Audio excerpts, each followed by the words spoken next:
সম্মানিত ভিউয়ার্স, আসসালামু আলাইকুম রহমতুল্লাহি আবরকাতুহ।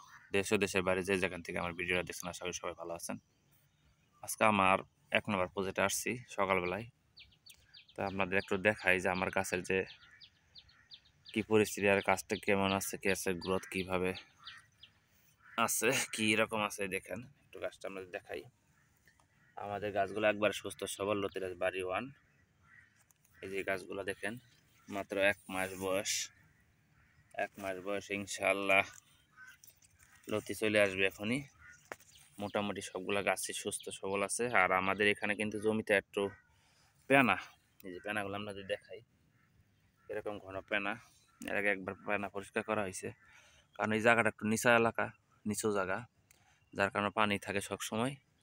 আর দ্বিতীয় কথা হইতেছে, পানি সবসময় থাকার কারণে জানেন যে পেনা জাতটা, এই পেনাটা কিন্তু আসলে সহজে মরে না, কারণ একটা পেনা থাকলেই এখান থেকে আস্তে আস্তে ছড়ে বড় হয়ে যায়। তাই আপনাদের একটু দেখানোর চেষ্টা করতেছি। আর ওই সাইডে দেখতেছেন যে ঘন চারাগুলা, ওই চারা সাইডে আমরা চারা রাখছি। আমরা জমিতে কোনো চারা নাই, আমাদের জমিতে দেখেন একদম ক্লিয়ার।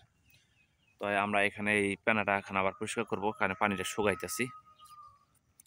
কারণ পানি থাকলে পেনাটা ধরা যায় না, আর শুকনো থাকলে পেনাটা ধরা যাবে। এই পেনা পরিষ্কার করে আমরা মোটামুটি সার ব্যবহার করব। আমরা একবার সার ব্যবহার করছি, কারণ এই লতিরাজ বাড়িও অনেক বেশি একটা সার লাগে না।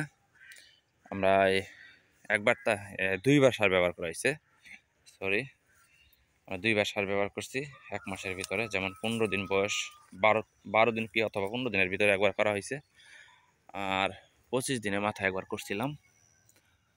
তাই এখন মাস ওভার চলতেছে, তাই 1 মাস প্লাস এরকম হয়েছে। তো গাছের গ্রোথটা কত সুন্দর একটু দেখাই। আর দ্বিতীয় কথা আপনাদের একটু বলি যে আপনারা যদি চাষ করেন তাহলে জেনে বুঝে চাষ করবেন। আর আপনারা জমির ভিতরে কোনো আগাছা অথবা কোনো পেয়ানা, এগুলা চারা এগুলো রাখবেন না, কারণ এগুলো রাখলে লতির যে আপনার প্রোডাকশনটা, এগুলা কিন্তু কম আসবে। আমরা এই যে ক্ষেতটা দেখতেছেন, এখানে কিন্তু মাঝখানে আমরা বস্তা রান্না হয়েছে, বস্তা রান্নার পরে এই যে আমার পানিগুলো শুকাই গেছে। তো আমরা এটা একটু হাতায় দেবো, হাতায় পেনাগুলো বাইছে দেবো, দেওয়ার পর আমরা মোটামুটি আবার সার ব্যবহার করব। তো এই মোটামুটি 2 মাস পর্যন্ত আর কি নিয়মিত সার ব্যবহার করলে ইনশাল্লাহ ফলন ভরপুর চলে আসবে। আর এই যে পাশে দেখতেছেন, এটা হইতেছে পানি কচু এক, এটা চারার জন্য, আমার চারা জমি। কারণ এই জমির চারাটা আমি ওই সামনে যে আমার 2.5 বিঘার প্রজেক্ট আছে, তো এই প্রজেক্টে আমরা চাষ করব। আর এটা কিন্তু একটা বড় জাতের কচু। এখানে কিন্তু আসলে চারা রাখা আছে, পুরান কচু আছে এখানে। এই যেগুলো দেখতেছেন, এগুলো কিন্তু চারা থেকে কচু বড় হয়ে গেছে অলরেডি। আমি এগুলো উঠাবো না, এগুলা কচু বানাবো। তাই আমি এখান থেকে যে ছোট ছোট চারাগুলো এগুলো রোপণ করব, আর বড় চারাগুলো থাকবে। তাই আমাদের চ্যানেলটা যদি ভালো লাগে, অবশ্যই ভিডিওটা যদি ভালো লাগে তাহলে সাবস্ক্রাইব করে রাখবেন। আর যারা সাবস্ক্রাইব করছেন তাদের অসংখ্য অসংখ্য ধন্যবাদ। আমরা সবসময় এই কৃষি কাজের লগে জড়িত থাকি।